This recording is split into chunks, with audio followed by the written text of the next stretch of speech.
Hey, good people. It is KaCey, and this is a very special edition of On the Front Porch. Y'all know I usually record and then upload later as we usually drop new episodes on Fridays, but we're doing something a little different on tonight, and I'm excited about it. So we are going live. We are broadcasting both on Facebook, if you follow me at KaCey Benning, or you can head on over to our guest tonight to his YouTube channel, and that is at Unfiltered Polo Blue, and we'll put all that up on the screen for you so you know exactly where to go. But if you're not already liking his content, subscribing to his channel, you might want to do that. It's definitely insightful, entertaining, enlightening, all the things. I promise you won't regret it. So if this is your first time, right, just tuning in and enjoying an episode of On the Front Porch, this is your first time meeting me. My name is KaCey, and I love to talk about things that impact our community.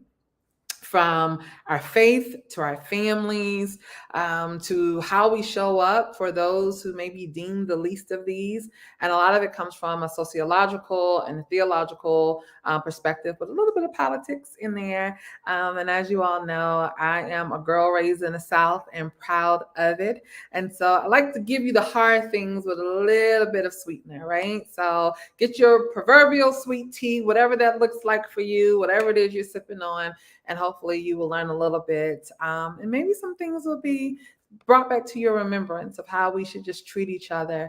But I'm super excited because tonight we're going to talk about thinking outside of the box as we think about growth and mentorship and what that means for our community. So at this time, I'm going to bring our special guest up, and I am going to let him, hey there. Hello. I'm going to let him introduce himself again in case folks didn't see the first episode. Blue, will you let the folks know who you are? Yes, Ricardo Allen, nickname is Polo Blue. I host Unfiltered Polo Blue now on Instagram and on YouTube. I did my first complete show last night. I've been on Instagram for about 7 months. Um, Born in Mississippi, raised in Tennessee, graduated with a degree in communications from Mississippi Valley State University. And I'm in logistics by trade. And I also like to talk on social media. And father of one son. And I just think that, we have a lot of work to do in the community, and the community being a black person from America, as well as just a community of Americans living in America. Hmm. That's a whole mouthful, but uh, again, you can call me Blue, and I'm here to give you an unfiltered version of a Southern gentleman's take on anything. I love it. I love it. Thank you for joining us once again. All right, well, let's jump right into it. So, thinking outside of the box. When I think about that, what immediately comes to my mind is that we have a lot of folks who kind of just jump on bandwagons of thought, right? That there's not a lot of creativity in the sense of maybe a thought pattern or a mindset, or feeling as though we have to move very, very far away from the things that are foundational. And so I know you to be someone who doesn't necessarily follow the crowd. As a leader, you set the tone, you lead the pack. So when you say thinking outside of the box, what are some things that come to your mind, or what is it that you want us to focus on when we hear that phrase? I want you to focus on results. I want any and everyone to be results driven. So if you see somebody that's not, for example, in my life, my dad was military when I was a child. My mother is a nurse, BSN, which is after the RN, and I didn't want to do either one of those. I wanted to dress in a sport coat or suit, shirt and tie, and lead other people not in the military. But I didn't see that. That was not what was prevalent to me. I grew up on many Army bases or around Army towns, so I don't have an accent, but I am Southern. And my foundations, what I think and believe, are more family based and um, what's Christian based, just because that's what I grew up around. But I didn't see what I wanted to do. So then I read a book or two. I started paying attention. When it came out, I started watching videos. But I was like, I wanted to do something different than what I see the options are for my uncles, for my aunties, for my cousins. I didn't really see anything. But the first thing I knew is I would always hear the, hey, if you're going to hide something from somebody black, put it in a book. So I ran to the books. I would read. Now, mind you, and when I was a lot younger, I would not finish every book. Once I think I got the gist of it, and I kind of, oh, this is what they were trying to tell me, this is what you're trying to teach me, then I'll probably put the book down. I didn't read all, if it had 12 chapters, I'll probably get through 8, and I got it, okay, I get what they're saying. And then I go to the next book. So I know I didn't finish every book, but I could pretty much tell you what the chapters were about and Mhm. what you needed to learn from it. Yeah. No, I hear you. I'm kind of the same with certain books too. It's like I'll thumb through them and try to get to what it is I think it is that the book is trying to tell me, and where the chapter will give me some insight, or I'm real good at what I learned in graduate school was you read the first paragraph, you read the ending paragraph, and you hit a couple of paragraphs in the middle, and you pretty much, right, if it's a well-written book, kind of got your summation from it. So I think that's important though, that a lot of times your growth or the mindset that is going to lead you to your next level or season isn't always going to be from those in direct contact with you. That some of my best mentors have been books, right? Folks I've never met before, because I would take the book and I would soak up the knowledge and the words and their experiences, their perspectives, and then apply them, to my life. So I think maybe we have mentors that, we haven't met before. And if we look at books that way, right, in terms of teaching us something and not just giving us, some knowledge. Um, I found an article and I wanted to hit a couple of points and I wanted to get your thoughts on it. So, a lot of the work that I do is around Black boys, Black male youth. And I know that this conversation isn't necessarily directed just to that, but to people really of all ages and walks of life. But it says, how do we really address the issue that's affecting primarily young Black youth who seem a little um, disconnected, I guess, from positive role models or from a productive pathway in life? And it says the 6 things to do, and I'm gonna tell you which ones I want to highlight. But the 6 things are criminal justice reform, improving the education system, improving employment rates and opportunity, place-based policies, mentorship, and then the last one was reparations. And they had mentioned this is from the Brookings Institute, so a pretty reputable research agency, the Brookings Institute. And they said that those are the 6 things that would basically fix the issue for folks who did not have a positive pathway forward. I can go off any one of them, right? You can. First, we're going to swipe left or whichever way you were supposed to swipe for the reparations. That's not going to happen. And a brief synopsis of why. Because there's people who don't look like us that do not, will not, cannot, shall not give us a large benefit of what the reparations would look like. And I'm just going to be general. They had it, it actually happened after Reconstruction. They gave out 40 acres and a mule. So that equivalent is, a couple $1 million per person or per family, and they're not going to give out that much money. So let's go away from reparations. And then we're going to skip this. So that was 6 of them. Let's go back to the other 5 that matter. So if we educate ourselves and we have mentors that are in law enforcement and that encourage not to be fully scared of the police, but abide by the rules instead of trying to be rebellious. Unfortunately, we're in a society where, in order to move forward, we have to conform to a point. If we can't conform to a point, then the other things are going to make it more difficult. If you're always trying to rebel against the machine, then you're going to have problems. But so there's plenty of room in the machine to operate, live freely, and thrive. So make education a major point, skill or trade. Let me put that hyphen in there, skill or trade. Do something where you're set yourself above your high school diploma. Then find you a mentor, someone who's older, someone who's a little bit wiser with a little bit of gray, and either has kids or somebody who wants to give back and say, hey, look, let me show you the way. That's one of my phrases. This is the way. Let me show you how to do it. Let me show you the best way. I mean, I had mentors in multiple facets. I've had mentors who, like one of my best friends, he's a state trooper in the state of Mississippi, so a cop, quote unquote. But I would ask him regular questions. Hey, if I get pulled over, what should I do? If I'm not sure about it, if I think that I'm being profiled, what should I do? And he answers the questions.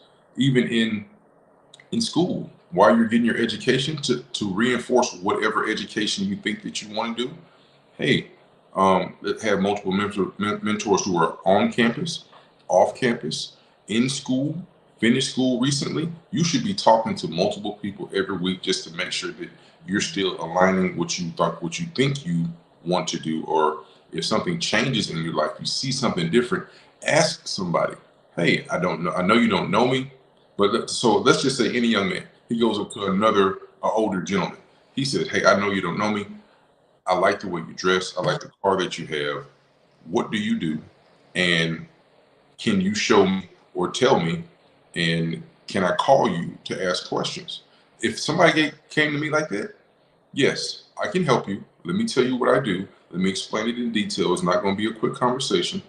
And let me show you the way. Let me give you that guidance that I received so I can pass this down. Now, everything is not going to be all that easy. You might have to ask multiple people. Sometimes you might meet somebody, he might not be as friendly, but there's somebody who's going to reach out and give you a helping hand. So, no to the reparations, educate, mentorship, have an understanding of what's right and wrong. In case you were not correctly informed about what's lawful and what's not, have a full understanding of that. And then again, educate more, read. Even if you don't read a whole book, read an article every day. Spend 30 minutes to an hour just reading, finding knowledge that you don't know. If you're ever bored, listen to a podcast that's informative, read an article, find something that's going to help you know more than you knew the previous day. Well, that's good. I agree with you. You mentioned the different levels of mentorship, and you talked about making sure that people are positioned effectively, in a sense, and having people that they can go and talk to. Two things that I thought about was one, a mentor of mine told me that I should operate in a tier system, meaning I should have someone that's mentoring me, and then at the same time, I should be mentoring someone else, right? Because most of us will learn faster when we then have to become the teacher. And so while you are reaching up, it's kind of like you're passing down at the same time. So it made me think of that. But then also, I want you to talk a little bit about levels in terms of intensity of mentorship, right? Like, what would be an effective mentor-mentee relationship? Can you talk about number of times they should communicate with one another? How long should that relationship last? Like, if someone really was in a teachable spirit and say, hey, I don't know the answers and I really want to be successful in life. I've identified these people that Blue said should be in my life. Now, what should be my ask of them in terms of their time commitment? Well, one of the first steps as a mentee before you become into mentorship is understand you need to have thick skin.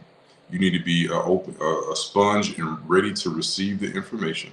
Know that you're not going to be right most of the time. Know that because you're a mentee, you're looking for guidance, and receive the guidance from the person who is doing the activity or have done the activity. As far as just use what you have more of, and that's 2 ears to listen instead of and only the one mouth to speak. So listen more, take notes, then ask questions on what you heard, not to respond to give a rebuttal. That shouldn't be part of it. But listen to understand, listen to implement, and then after you do that. So let's just say you're still in school, whether it be high school or college, You're just making sure you're on the right path and telling them what your thought processes are or what you're thinking. But making sure that you get all that you can from your education, not just the grade, but the information that you receive. When I was in school, it wasn't really about the information about what they taught about communication. It was implementing the information on how to speak, how to project your voice, how to raise your tones, how to give eye contact, how not to blink. Those are very important to. I found out later in life, just being successful in business, having people trust you that don't know you, how to present yourself. What's a good outfit? What should you wear? What shouldn't you wear? What's Mhm. appropriate? What pants go with what slacks? What's a good sport coat? Like me, I do this one fundamental thing, and some people ask, they don't ask. I wear a class ring on purpose and an actual watch all the time. I bought some iWatches or Samsung watch. No, but nothing says more classic and educated if I have a college class ring and a nice watch. Mhm. Then that sets you apart. Then pants on your waist. Make sure you have a collared shirt, whether it be a full button up or a polo. I prefer if it's hot, I know I live in the South, sport coats aren't always that functional, but transitioning from spot to spot, take your coat off when you get inside the building. Make sure you're groomed, haircut consistently, groom your face, make sure your nails are cut, make sure you have on some kind of cologne so that you don't smell bad. Like So, outdoors. yeah, like outdoors, have like something of sense that, oh, okay, well, he don't smell bad. And then even if they might not like your cologne, but at least they know there's an effort. So then somebody looks at your body of work. A polished man from head to toe, he's putting a lot of effort into making sure he looks the part. It's not an easy thing. Like I know women say, I don't want a man who takes too long to get ready. Yeah, if he's going to business meeting, he's going to be around people. That's not. He just needs to get up a little earlier and make sure everything is pressed, everything looks good. He's polished to the T. Hair is on point. Beard, brush, teeth brush. No whatever in your eyes. And this presentation that you have will get you indoors before you speak. Before you speak. Then after you speak, then they really be impressed because not only is he visually sharp, he's mentally and vocally sharp. That's a complete man. Mm. I love it. I don't disagree with anything that you said. My follow-up question would be, who's teaching our young people that, right? Not just the young men to do those things, but then also I was in the salon today, right? Obviously. And is that a compliment? Yeah. Okay. So I was in the salon today, and you know how women get. We get to chatting, and somehow or another, conversation turns to men, right? And I was really enjoying the conversation because it is a lot of the things that I've been conversing about over the last couple of months. And so we were talking about men being protectors and providers and being leaders and, wanting the ability to just lean into a man that we can trust to say, hey, I got you. And what does that look like? And talking about some bumps along the way and that kind of thing. But one of the things that we all kind of agreed upon is that folks younger than us, and dare I say folks our age too, don't always know how to look for those things. Even young women, they sometimes get caught up in, the fast money being spent, right? Because he's trying to pull her, and then once he got her, he really didn't have it. He just did the things he needed to do, but we don't know how to spot like the authenticity of, is this man a leader?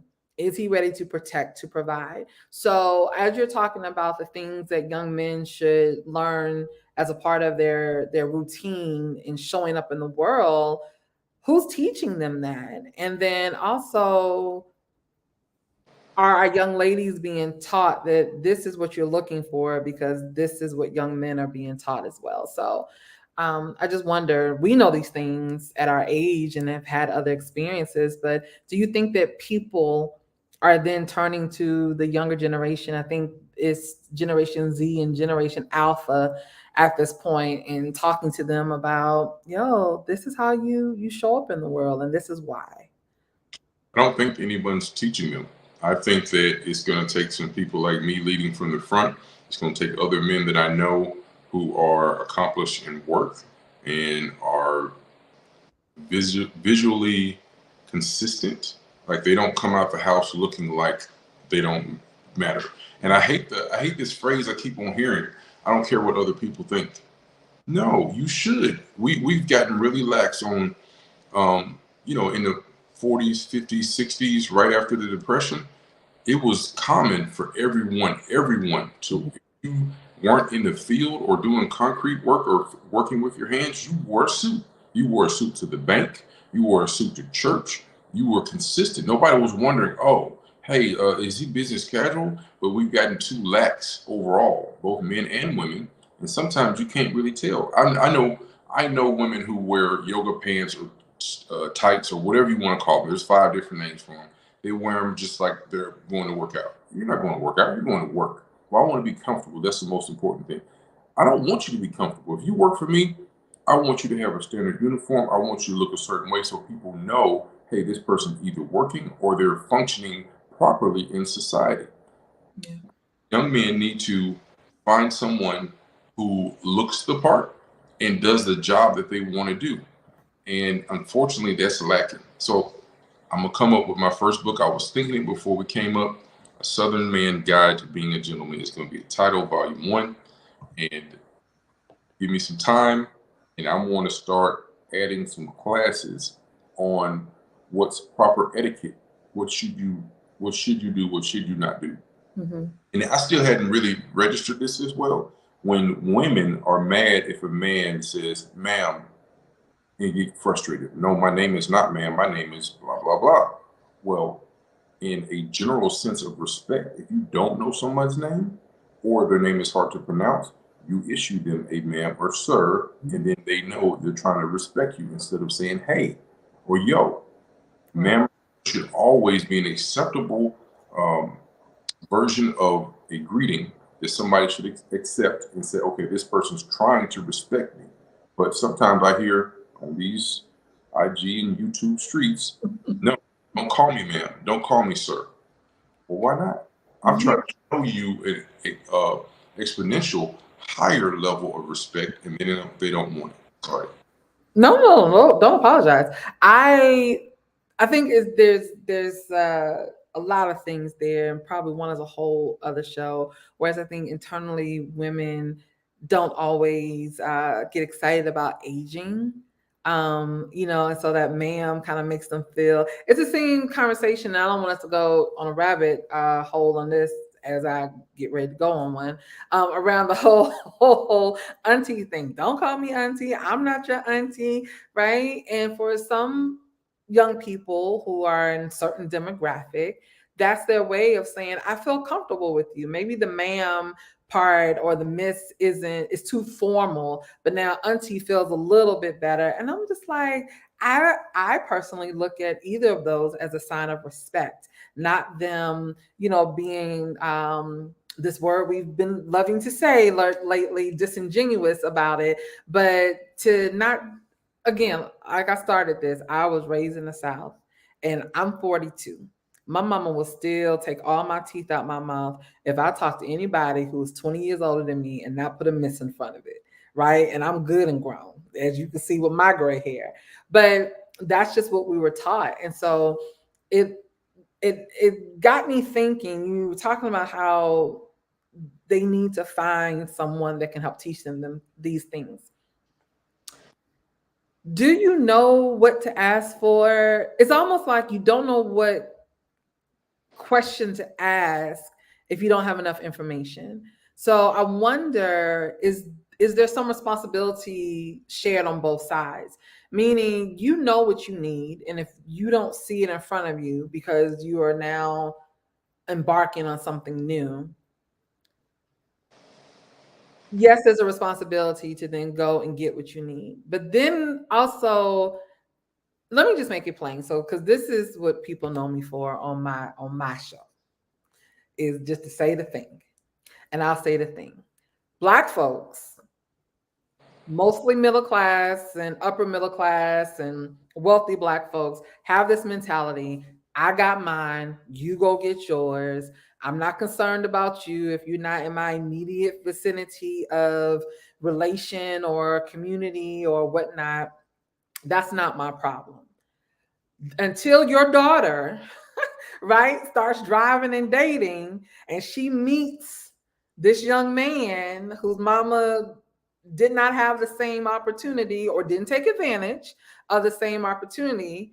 And now her daughter and your daughter have now met, and now you're wondering why you're not getting the desired outcome that you're looking for. So my thing is, they need to find, but I also think they need to be found, if that makes sense. That, is there some shared responsibility for those of us who've quote unquote made it to then say, hey, here's a young person who is trying. We see active potential in them, right? But in their immediate circle, they don't have the tools and the resources to get what they need. Do we not go back and get them, or do we just wait for them to figure it out on their own and hope for the best? I think we should find a way to go and find them. Like I need to actively be mentoring somebody in high school, somebody in college, somebody who's working. I think that those are the three levels that you if you've made it to a point, other people look up to you, then you should be looking down to say, hey, look, this is how you can raise your eye level to where I am, and let it be a process. Find some kid who's between a freshman and senior in high school, then find another person. I'm in a fraternity. I could pick up a fraternity guy who's in college and say, hey, look, you have any questions? Do you want to know what steps you should take? What's going to work for you? I failed at these parts, so I can tell you, instead of you falling on your face, just listen to me. And then somebody who's in business, hey, what should I do? What should I try to do to get to the next level on my job? What can I do to show them that I'm interested? I want to be promoted. I want to advance. What steps should I take? Yeah. Those are very important steps that each man and woman, child, or a teenager or young adult need to have. You need to have somebody saying, hey, no, don't do that. Or, you know what? You're 18, 19. Don't party so much. Work an extra part-time job. Make it more quarterly that you go out versus weekly. Or, Mm. hey, don't buy that brand new car. Save up, buy a cash car, keep it for a year and a half, save that money, then go get you a used car that's 3 years old. Follow that process. Mm.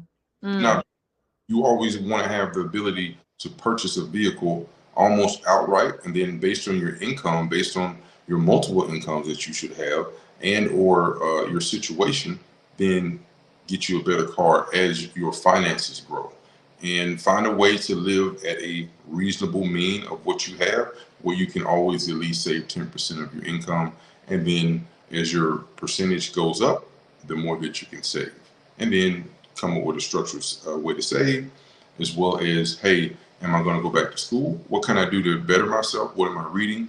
Am I exercising? Am I eating right? Am I not making bad choices? Am I around the right people? All these things matter in your outcomes.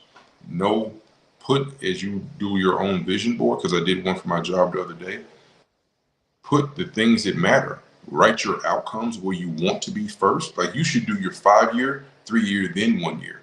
That way, you know, here's where I want to be over here. Now I need to plan myself to get there versus saying I'm gonna plan this year and then I'll figure out. No, set your long term goal and then set your short term in order to achieve the long term. Mhm. So I know that's a different way to think about it, but it should work. You should, again, the most important thing are your desired results. The most important thing is getting where you want to be. And then if you get there early, if you achieve said results, move your cheese. This is a book I read by Zig Ziglar. Move your cheese and move it further. Treat yourself like the rat on the wheel and move it out. So, oh, well, I got here a little early, or I got here, it was a 3 year plan. I got there in 18 months. I worked hard. I did time. They promoted me sooner. So now with my 5 and make my 3. Okay, well, set you a new goal. It's okay. Set you a new goal. Set your goal for 5 years. Come back with 3. Come back with your 1. Keep moving it as you achieve. Because I have this other. I have a lot of mottos I go by. Set, achieve, exceed. Mm. Consistent, always reevaluating where you are, what you need to do next, and how you can do it better. Yeah. You're talking right, but it's tight. Meaning that these are not things that culturally we experience around the dinner table when we're having conversations, right? Some families are, don't get me wrong, I always have to put that disclaimer out there. Can you imagine the number of people who hit me up who want to give me their very rare kind of outlier experience? I'm like, y'all, come on, we're talking generally, right? So kudos to you if you having these conversations with your children, but historically we're not, and I think a lot of us were in position to, because even for folks who had the money, they were hustling and grinding to keep it, right? And it wasn't always the bandwidth or the energy available then to walk your children through these things. So I think it is important that we are having these conversations with younger folks, because they just need to know, and hopefully they'll be in a better situation sooner. So one of the things that I challenge a lot of folks around, because you hit on a couple of things that I think are absolutely true. Don't buy a new car just because you can, right? Or don't overextend yourself to buy one. Same thing with people, and everything has to be luxury. Everything has to be brand name. Everything has to have a emblem or a monogram on it or whatnot. And don't get me wrong, I love nice things. My philosophy around purchasing luxury items, because I have some, is they are attached to a goal that I met. Once I've met that goal and I have saved my money for that goal, I then go and indulge in the thing that I want. You will never see me at Lenox or Phipps, right? Just perusing because it's a Saturday and I got money to burn in my pocket. It doesn't work like that for me. But what I find is that when we have these conversations with people in general about saving your money, investing your money, my daddy used to tell me all the time, pay your tithes and pay yourself. Everybody else falls in line after that, right? I get it. But then when you see people on social media and they have these unboxing videos, right? Like, oh, I was bored, retail therapy, and it's Chanel, and it's Louis, and it's Gucci, and it's Fendi, and it's MCM. And then we tell children, oh, don't worry about this. We tell people who want to show up as someone who can run with the big dogs in corporate, oh, well, if you don't worry about this, right? But we've kind of set this unspoken expectation that in order to be looked at as successful, you have to have these things. But then the conversation is counter to people who are like, but you told me I needed this $1,000 pair of shoes to be taken seriously when I walked in the room. And that really wasn't what it was. So I think, generally speaking, more of us have to be more mindful of how we flaunt the things we've worked hard for, right? And balance that with the conversation that we're having. And I only mention that because I live in Atlanta. And the work that I do has me in rooms with people I probably could not have even dreamt of sitting down with and breaking bread with and all of those things. And I had this woman come to me and she said to me, she said, "You're really pretty." I'm like, "Thank you." She was like, "But, next time you come in here," she said, "I'm going to send you a note of all the things that I think you need to get in order for you to be able to walk in this room like the boss that you are." I'm like, I don't even like how this getting ready to sound because, one, while I may be a boss, I don't walk around with boss mentality in the sense of, puffed up chest and all of this. Anyway, one of the things on that list, aside from the Louis bag and, Cartier bracelets and all of that, was she told me I needed to upgrade my car. And I'm like, well, my car works fine, right? I drive a Volkswagen. Some people say it's luxury. It don't feel like it to me, but okay. She's like, you need to upgrade your car. She's like, you need to either have a BMW, a Mercedes, a Tesla, or a Porsche. I'm like, are you going to pay the notes? And so she's like, well, I'm pretty sure you can afford. I said, that's not what I said. I said, are you going to pay the notes? It's not about what I can afford or not. This is not a good use of my money. And if the only way that you're going to take me seriously is based on the emblem of the keychain that I have when I walked in here to drop my bag on the table, then it gives me this false sense of security that anything that we're discussing is real or valid, because you are summing up whether or not you want to work with me based on how I compliment your facade and compliment your appearance. And so I said all that to ask your perspective around how do we balance that? Because Black folks are the biggest consumers. Let's just be real. And Black women lead the top of that in terms of the money spent for various reasons.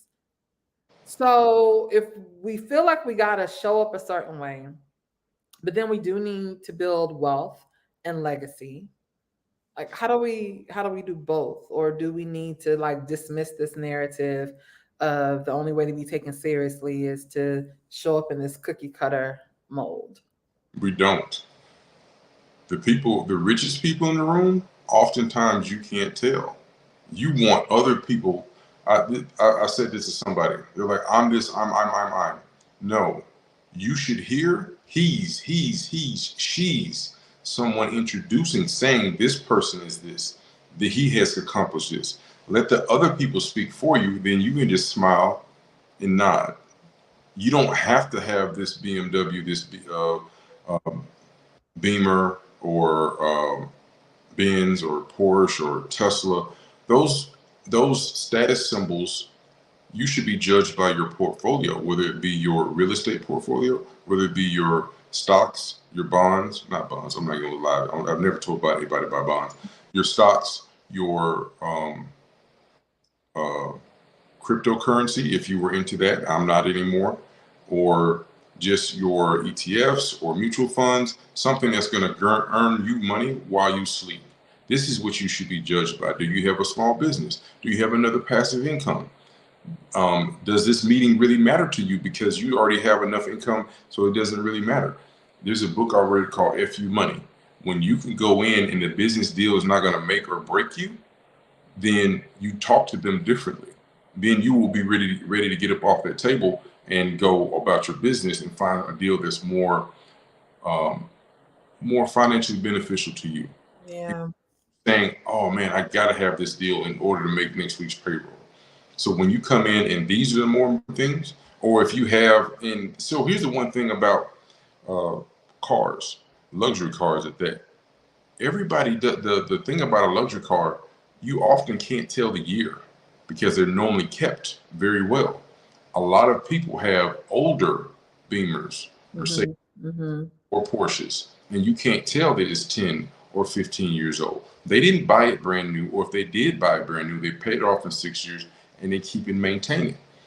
The longevity that you can keep a high value item, whether it be a watch, clothing, a vehicle, especially your home, that determines your wealth. Because when you don't have to spend anything but maintenance, then your finances change. Then you're really looking to invest in another passive income or more real estate, but not another car to impress somebody.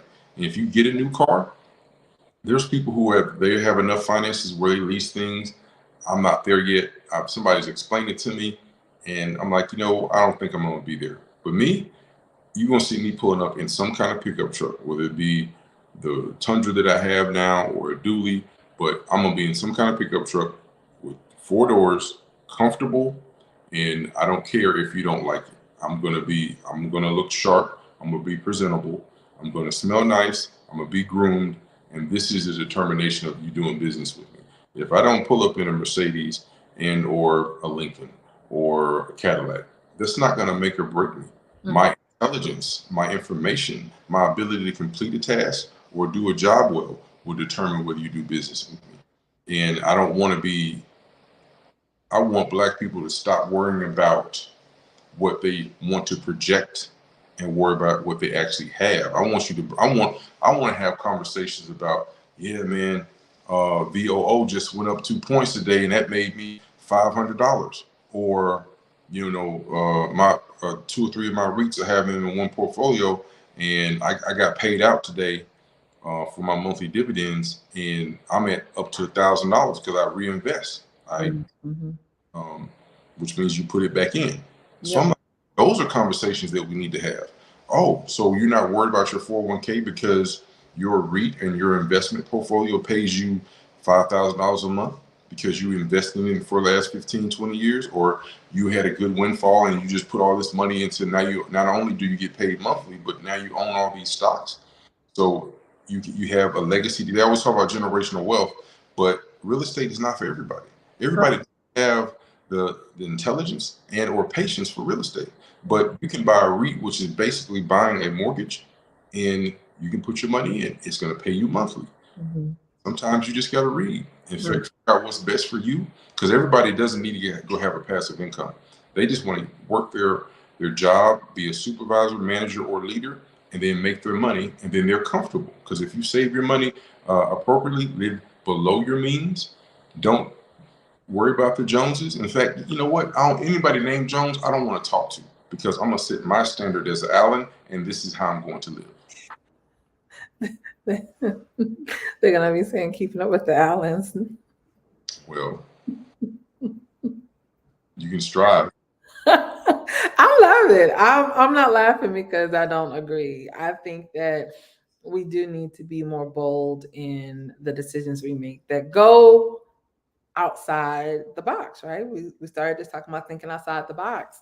And it is true, that wealth generation and accumulation requires a skill set, but it also requires a lot of patience that a lot of times we just don't have.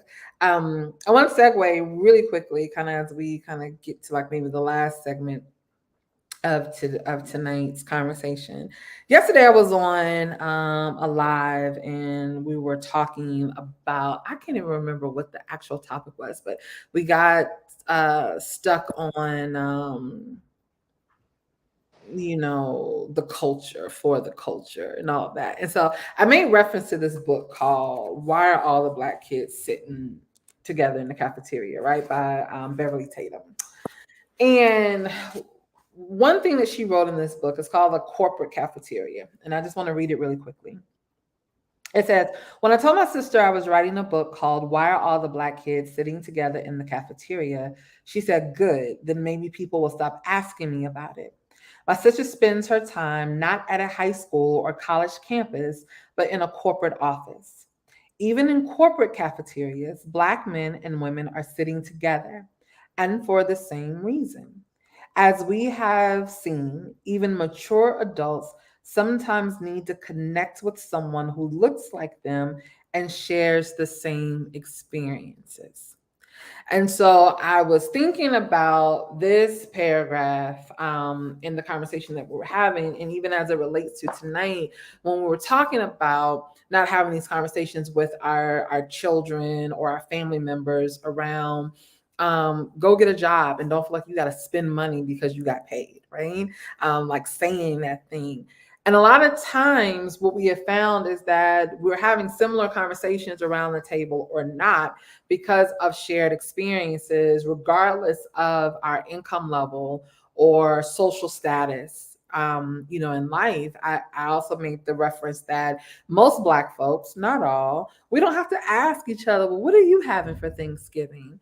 Because 85% of it's gonna be the same, right? Like we're gonna have turkey, we're gonna have some mac and cheese, we're gonna have some collard greens, some stuff in a dressing, however you decide you want to prepare, some candy. Anyway, right? We know because of a shared experience. Do you think we need to create a new shared experience amongst us to secure the future of our community? And if so, how would you describe that new shared experience? First comment is always dressing, not stuffing. Let's get that right and be on the same page.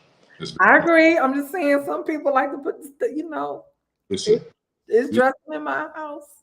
No, listen. If somebody invites me to their house for Thanksgiving and they say they're eating stuffing, that means the invitation is then rescinded because I'm not. It must be dressing, no exceptions. And I do want chicken and or turkey in it, or the dressing to be in the turkey that you baked. Now, I know my family, we fry turkeys, but we still put extra turkey into the dressing. Okay. Yeah. As far as the cafeteria subject, yes, it is natural to go sit with somebody who looks like you so that you think that you're going to have a common denominator, you'll have a common thread to talk about. But sometimes you need to sit at a table that nobody looks like you, especially if you have. Now, there's been times where nobody looked like me. I've been in a lot of situations like that. So then I go to the people who are in my department or they do the same job that I do. And then I listen to what they're saying. Quiet first. Some people say, "Well, I met you and you were so quiet, you didn't say anything." I need to observe. Use these two first before I use this, so I know what to say, what not to say, so that they won't be uncomfortable with me, so that I can learn, I can adapt. Because that's one thing as an army brat, you learn to adapt. You move around every 4 years. You, I don't have the, unlike a lot of people, my elementary friends, my middle school friends, and my first half of high school friends, I don't know and have not seen. So you adapt accordingly. And yes, I totally understand. You want to go around the people that you have a common denominator with, if it's your skin color or where you're from or how you talk. But sometimes you need to go outside and add somebody else in, because as you're in a corporate setting, you're going to sit with the people that do the work that you do, not necessarily look how you look, because you're going to want to talk shop, as they say. You're going to want to talk about the job that you're doing, and you want to let them know that, oh, just because I don't look like you don't mean I'm not a human from America. And we have a lot of commonalities. We don't do everything the same, but you'll find that we're more in common than we're not in common, especially if we're American. And especially if we're Christian American, we have a lot of things that are similar. We just don't look alike. We sometimes don't sound alike, but that's okay. Understand the person and then say, hey, you should be trying to find a kinship with that person to either get you past the next point or learn some information that you didn't know. So sitting with somebody who doesn't look like you is not always a bad thing. Because what do you do when there's nobody who looks like you and you're the only one? I work for a company right now where I am one of five out of hundreds of people. One of five. I'm in a leadership role, but one of five. And I've actually, since I graduated from college in transportation, I've always been one of 10, no more than 20, even if there's 200 or 300 people that work for the company, not your drivers, but in the management side. And if there's nobody else that looks like me to sit beside, so I have to sit beside the others, have to learn and adapt. And learning and adapting, compromising will get you a lot more places. And then learning, there's a book, you mentioned books, How to Win Friends and Influence People. That that will put you in a better situation. The whole thing about I don't care what people think, that is not part of that book's teachings. That I think that's idiotic. You should want people to at least appreciate your presence and be happy that you're there working, and then have other common, like for men, we'll talk about sports, football, basketball, baseball, whatever the case, boxing, MMA. Women, you just kind of, women, as a man, you want to talk about kids, you want to talk about cooking, food, something like that, but have something to say. Almost have it planned out so that you can break the ice and make sure nobody's uncomfortable. And being a man, you should lead that conversation. Hey, good morning. How are you? And not be frustrated. I mean, if you need to drink your coffee and walk a mile in the morning so that you're refreshed and woke, then that's what you need to do. But know that you need to be the icebreaker and be willing to, if somebody speaks to you, good morning to you. How are you? How was your night? Or how was your weekend? And two sentences is all you got to have. Oh, I didn't do too much. Or, yeah, I put something on the grill. Or, yeah, I went to a movie. And that's it. They're not really asking you how you really feel. There's a Southern phrase, how you doing today? Don't answer that damn question. You need to give a generalized, non-in-depth answer. And please, for the people in the back, a generalized, non-in-depth answer. Why can't you answer the question? Because they don't really care. And you don't want to be in a situation where you answer and then you realize they've checked out before you even finish the end of your sentence.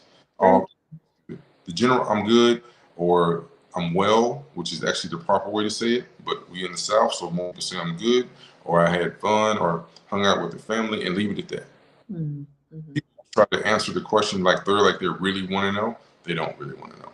Yeah. Keep it on the Yeah. I mean, it's very true. Very true. I like to ask something that's kind of controversial every episode, so don't take it personal. Do you think it's easier for Black folks to move between two worlds, or do you think it's easier for white folks? And I know there's a lot of people in between, but to keep it simple, is it easier for Black folks to move between these worlds, being able to sit at other tables of folks that don't look like them, knowing how to engage them, how they have to show up, or here's a better question: who has to move between two worlds more, Black Oh, folks or white folks? okay. Don't change the question no more. Okay. We're good. I'm gonna answer the second one first. White people don't have to move. They are the majority of Americans in America. They don't have to move.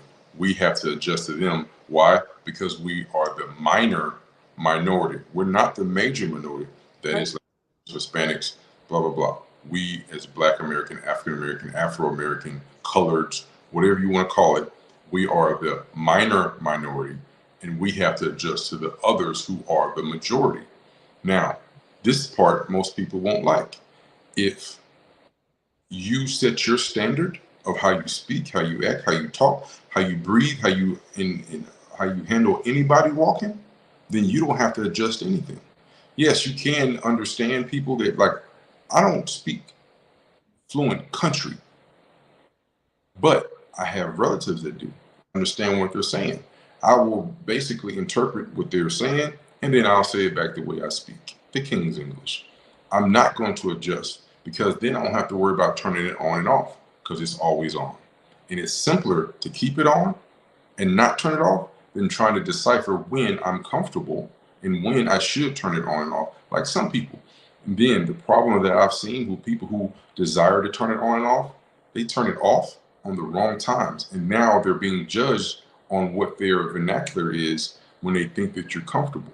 But if you never get comfortable, because this is your, Did we lose you? hold on.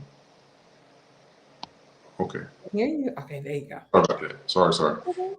And if you keep it on, then you never have to have a situation where something slips, you're a little bit improper, and they're looking at you like, oh, I wasn't ready for that. So I would say to others, find your standard, set your standard, raise it consistently, and then keep your speech, your presentation to a point that you would never have to worry about somebody looking at you funny. And then you won't get to you. That's why two of the people that I really admire because of what they had to go through is Jackie Robinson and Bill Russell. Mm-hmm. And any other Black athlete that endured Jim Crow South and or broke the color barrier in their sport, because you have to have the mental fortitude in order to endure. But this fortitude that they had opened up doors for everybody behind them. Absolutely. I do agree. It's making me think too, because part of my approach to communication, especially in environments that don't mirror my community or my shared experiences, is I am much more mindful. My mom taught school for 38 years, and we got the classic can't say ain't, right? You had to enunciate. You needed the inflection and the tone to know if it was a statement or a question. We could not say huh, right? So those things were indoctrinated in me. And I realized that it took me a lot further in my predominantly white high school and middle school, because dare I say it let their guard down that I was somebody amenable, someone that they could then communicate with, because they didn't feel as though they were going to have to decipher or decode the language that I was going to use. But as I got a little older, I realized that for me, it was a strain, because I never wanted to just speak the King's English because I like being different. Yeah, I had a friend who's not melanated who used to tell me all the time, I love you, KaCey. Like, I don't see your color. I was like, that's disrespectful to me. I want you to see my color. I want you to see my color. I want you to see all this beautiful dark chocolate skin. I want you to love it. I want you to embrace it. I want you to appreciate it. Right. And she's like, but that's not what I meant. I was like, I know what you meant. But I think language is important. And so it was then that I decided that I can't not I cannot speak any other way. When I say my mama drilled it in us, she drilled it in us. So 9 times out of 10, you're gonna understand everything I say. I'm gonna use the proper verb and noun agreement. I'm gonna do that. But then there's sometimes where I need you to remember I'm not one of you. And so there are things that I sometimes insert. I remember the first time I was in an all white space, I was at a conference and someone came to me. She's like, okay, well, you going to bed tonight? I was like, yeah, I'll see y'all at day clean. And she was like, what? I was like, yep, when the day, clean, fresh start, and, explain it to her. She's like, oh, I've never heard that before. I was like, I'm pretty sure you haven't, right? But for me, it was that one little thing that I could do that wasn't necessarily ebonics, for the lack of another term, that gave me a little sense of, no, don't get too comfortable with me now. I'm still over here, and I think a lot of that also comes from my father being Gullah Geechee and it being a nod, right, in very subtle ways. Like, I don't have the full language, I don't have the full dialect. There's some things that I can definitely interpret all of my family. When we're at reunions and they are, speaking a whole another language, and being able to then decipher it to my friends. But sometimes I like those little nods, those little, don't get too comfortable with me. Like, I want you to see me as someone that is going to be able to go toe to toe with you at any given time, but I still need you to see me, if that makes sense. So. Agree. And I don't want, like I said, I don't want to get too comfortable. At the same time, I don't want anyone else getting too comfortable. I don't want you to, oh, say something that is considered racist if everybody's not paying attention, and me give you a pass because we're quote unquote friends. No, we're associates, Yep. and you don't get a pass. Yep. And I think that that's very important. Uh, you might not like my color, but you're going to respect my intelligence, you're going to respect my knowledge, and you're going to respect me in general. Mm-hmm. Mm-hmm. I agree. I agree. Well, we are coming up on time. We are at time. It's 9 o'clock. So I want to encourage folks to follow Ricardo at Unfiltered Polo Blue on YouTube. Make sure you're subscribing to his channel there. To follow him on IG. I think you're going live on IG after this. No, not tonight. I'm tonight. Okay. All right. Focused today, and after this, I'm going to cut some watermelon and relax. Well, I feel special. Thank you for giving us your time tonight. But y'all definitely go follow him. I again assure you, you will enjoy the content. You will learn something each and every time. Check us out on your favorite podcast platforms, also on our YouTube page. And we'll see you next time. If you would like to be a guest, let us know. If you learned something or enjoyed something, please feel free to share this amongst your network and your friends so that they can get the information and be a part of the conversation as well. And Ricardo, thank you for joining us again on tonight's episode of On the Front Porch. We'll see y'all next time. This is the way.